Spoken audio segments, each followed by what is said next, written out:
Hey guys, welcome back again to my channel. Ken here. So ngayon, pag-uusapan natin bakit ako nagpo-post sa YouTube. So habang nandito tayo, itong vlog na to is very chill lang. Hindi naman like very seryoso. Very casual talk lang. Yung gala-gala tayo. So yeah, let's talk about it. So bakit ba ako nagpo-post ng video sa YouTube? Kasi gusto ko mag-post sa YouTube.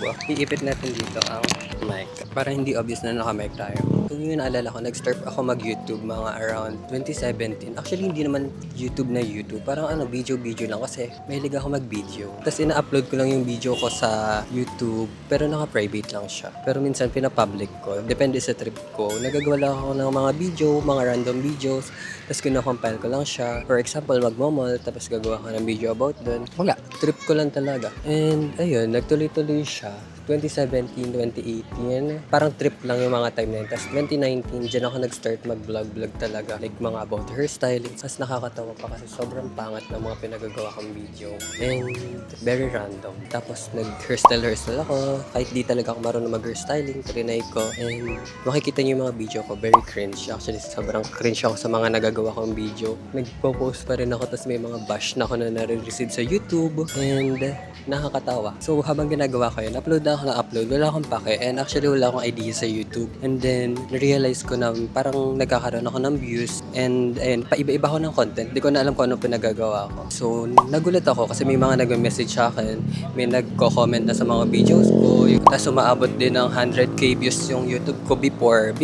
Actually nagkaroon 1M views ako eh. Ay hindi, halos 1M yung isa kong video, pero very cringe siya. Tuloy-tuloy, tapos nagkaroon ako ng mga sponsorships, pero wala ako talagang idea doon. Tulungan ako akong kapatid ko paano makipag-work sa mga ganun. Kasi may mga email din, pero hindi ko pinapansin talaga. Ayun, nagtuloy-tuloy lang. Gawa lang ako ng content. And then, na-realize ko na parang nag-grow yung channel ko. Tapos, may isang video na nag-viral sa akin. Yung fake Korean prank ata yun. So, nakakatawa yun. Kaming dalawa ng friend ko.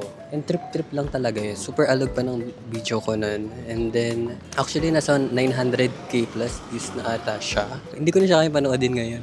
Kasi nakakahiya talaga yung mga pinagagawa ko. Hindi ko na-expect na kaya kong gawin yun. Tapos, ayun, dumami yung views. Before, super okay ng YouTube ko. Kasi very hindi ako consistent sa pag-upload sa YouTube. Tapos, paiba-iba ako ng content ko. Kaya, parang wala, naging inconsistent din sa akin yung YouTube. And ngayon, ang konti na ng views ko, pero okay lang. Hindi naman ako nagbablog for, trip ko lang talaga mag-video. So, nagsimula naman ako mag-YouTube dahil gusto ko, hindi dahil gusto ko kumita ng pera. Nag-enjoy lang talaga ako mag-video. Parang nagiging ko siya, video diary. Kasi tamad din ako magsulat, so, video diary na lang yung ginagawa ko. Yan ang pinapanood ko siya pag bored ako, ganun. And then, nagsimula na yan. So, lipat tayo guys. Medyo dumadami na yung tao dito. Baka ma-snatch tong camera ko. So, lipat na ako ng pwesto ko kasi nakiupo si ate girl. Gulat ako. Busy-busy ako makapag-usap sa sarili ko eh. Dito kasi ayoko dito sa kabilang side na to. Ang daming music, pero ngayon nawala. So, ayun na. Nasa na ba ako? So, ipapakita ko sa inyo yung mga screenshot ng mga video ko before. Nakakahiya siya. Pero dumami yung views ko dun. Dahil dun. At saka nag-grow yung channel ko. Dito tayo. Hanap tayo ng pwesto. Nung pwedeng pagpatungan ng camera para makapag-chika-chika tayo. Ayun na lang, wag na lang tayo magnadali. Magkwento na lang tayo habang naglalakad. So ayun, papakita ko sa yung mga video. You know, I'm doing my thing. And hindi na ako nahihiya mag-vlog. Kasi before na mahihiyain ako. Pero ngayon, parang mas makapal yung mukha ko. Bumalik yung kapal na mukha ko sa pagbablog. Kasi before, nawala na eh. Dito kaya? Pwede kaya dito? Kailangan ko sa maghanap ng poste. Para makapag-vlog tayo. Para mapatong ko tong camera ko to. Siyempre, dapat maganda yung angle din, diba? Ayan, sunset. Super liwanag. Ayun, so ano na bang tinusap ko? Nakalimutan ko na tuloy. So nga nag-start ako dun sa mga YouTube. Very lang to, impromptu tong ginagawa ko. Hindi ako nag-script. So yung ginawa ko, nakita niyo mga fake Korean pranks, mga hairstyling content ko. Puro ganun yung mga ina-upload ko before way back 2019, 2020. Super active ko sa YouTube talaga. Talagang pinag-iisipan ko siya. Grabe. Nakakapagod yan kasi parang every week ako nag-shoot talaga. Consistent ako mag-upload and medyo long form pa yung mga ginagawa ko about hairstyling. Nagkaroon ako ng mga sponsorship, mga pagkain. Hindi ko alam bakit pati pagkain nagkaroon ako ng sponsor. So may mga nagpapadala din sa aking products. Hindi naman ganun kadami kasi hindi ko nga nare-replyan lahat ng email kasi hindi ko alam kung isasagot. And hindi ko sure, baka scam diba? Nakakatakot din. And nagulat ako kasi like parang nag-grow na yung channel ko and then na-monetize yung YouTube channel ko. So for me, na lang siya, additional na lang siya. Ala, ang init dito. Lipat tayo. Ang araw pa rin. Mainit. Wala na, putol-putol na yung YouTube natin, ah. Putol-putol na tong video ko. Wala na akong mapwesto. Ano na, may duyan. Diyan na lang kaya ako. Ang gulo na ng kwento ko kasi wala nang ano siya. Wala nang layout. Super random. So, kung ano na lang mga pinagsasabi ko. And later pala guys, may concert dyan. Yung kilala ko lang na magpe-perform is yung Lola Amor. Pero, hindi ako familiar din sa iba eh. Today pala is March 28. So, sakto may event dito. And meron mga parang mga store na mini store. Diyan. Mga ganyan. So, gumawa na lang ako separate vlog for that at saka dito. Para medyo hindi random, diba? So, yun na nga. Ano na, sana, nalilito na ako sa mga kinikwento ko. Nasaan na ba tayo? Hindi ko na alam kung nasaan. Pero tuloy natin to. Ang random ng vlog natin. So, pagpasensyahan nyo na. Ano lang naman to, kwento ng buhay ko. Okay lang din naman kung hindi nyo panoodin. So, this is for me and for you. Ano daw? Wait lang, kausap ko kasi yung friend ko. Ewan, ginugulon niya yung utak ko kasi hindi ko alam kung pupunta siya, diba? Pero hindi na ako maasa. Okay lang din kung pumunta siya or hindi. Ang daming reason eh.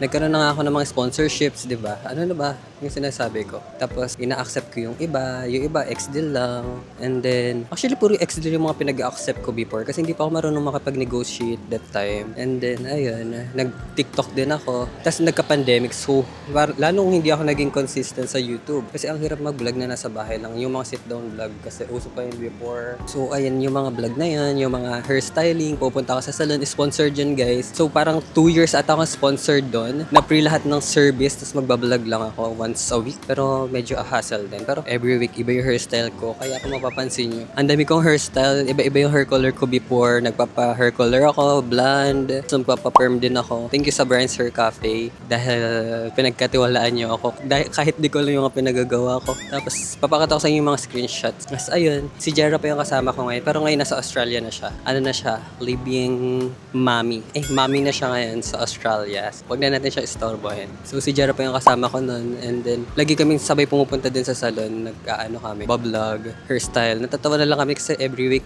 every month, iba yung hairstyle namin, iba yung hair color. And very alaga yung buhok namin. Tapos, besides that, meron pa mga Korean food sponsor. Hindi ko alam bakit pati food. Parang ang random na ng vlog ko, no? So, ayun yung naging problem ko. Parang hindi ako naging consistent sa hairstyling. Parang naging random na yung content ko. Hanggang tinamad na ako. Kasi hindi naman talaga ako marunong mag-hairstyling. So, napupush lang ako. Huwag ko bakit naniniwala sa kanyang mga viewers ko before na marunong mag-hairstyling. Pero, hindi mo naman masasabi, wala namang standard kung paano mag-hairstyle. Pero, yun, ano lang, go with the flow lang ako sa mga pinagagawa ko. Kahit walang, layout talaga yung content na ginagawa ko. Kahit super random lang na hair tutorial, kahit hindi naman talaga tama. Pero wala naman tama, di ba? So, why not? Pero naniniwala sila. Gustong-gusto nila yung mga 2-block haircut. Tapos, nababash na rin ako.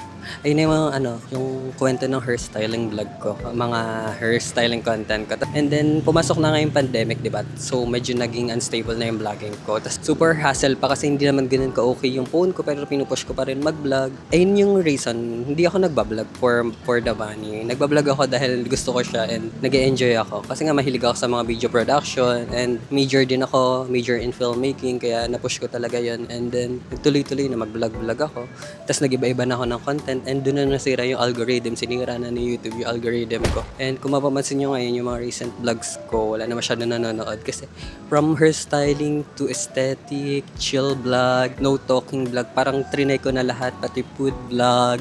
Ang very explorer ko that time. Ayun, ano naman, naging travels, kung mapapansin nyo. And eto, lifestyle vlog. And eto na yung tunay, ito na yung tunay na hindi ko na masyado pipilterin yung mga vlog ko kasi gusto ko na parang mas legit and totoo na yung mga pinagsasabi ko dito, yung wala ng filter ba. Ang dami ko na sinasabi, no? Basta yun, parang gusto ko na ng parang authentic na may personality na yung vlog. Hindi na yung parang, before kasi natatawa ko, ang dami kong edit out talaga kung mapapansin nyo.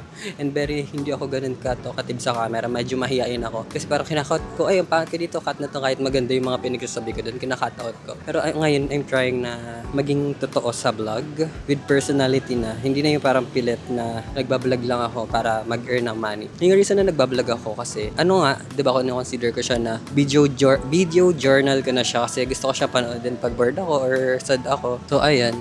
Umalis na tayo dito dahil ang dami ko ng mga pinagsasabi dito, nakakahiya. So, let's go to another place and then tapusin na natin tong vlog na ito. So yun nga guys, wala na akong mapwestuhan at wala na matambayan kasi dumadami na yung tao kasi may concert dito later.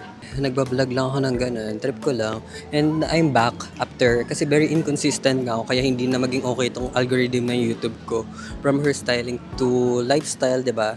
Tapos naging travels and malilito talaga si YouTube. Ay, hindi naman tayo ganun kasikat para pansinin sa YouTube. Pero okay lang sa akin kahit wala nanonood. Ang goal ko nga, di ba? Ayun, video diary. So okay lang sa akin kahit wala nanonood. Pero anyways, thank you sa mga nanonood kahit walang kwenta itong mga video ko. Thank you pa rin sa mga pagsuporta. Akala mo ng daming viewers, no? Pero yeah, magsisipag pa rin ako mag-vlog. Ay, hindi ko makwento ng maayos kasi nalilito na ako sa sarili kong story din sa about dito sa vlogging ko. Medyo na-awkward na ako dito kasi ang daming taong tumitingin sa akin. Pero ito na ngayon natutunan ko na mawala ng pake dito sa mga tao. Kasi bakit ka naman magbibigay ng pake, diba? Sariling buhay mo naman to. Ba't ka mahihiya? It's your life. Just mind your own business. Inaaway yung mga tao.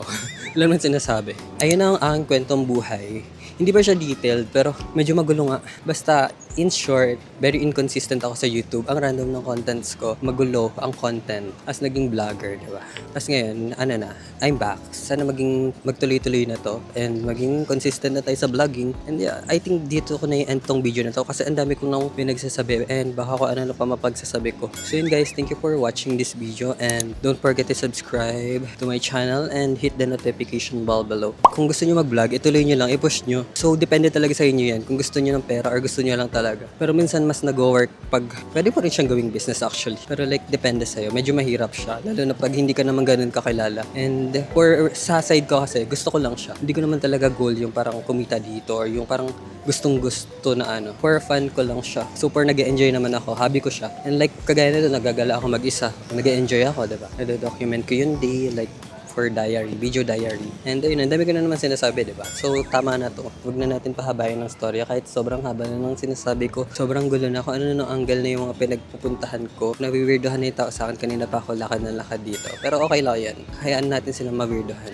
O, dapat enjoy nyo lang ang life dahil short lang ang life. Hayaan mo silang man-judge sa inyo. O, di ba daming tao dito? Pero like, hindi ako nagpapa-judge. I mean, naghayaan natin sila man-judge dito. Just let them and do your thing. And guys, thank you for watching. Final na to. Bye-bye.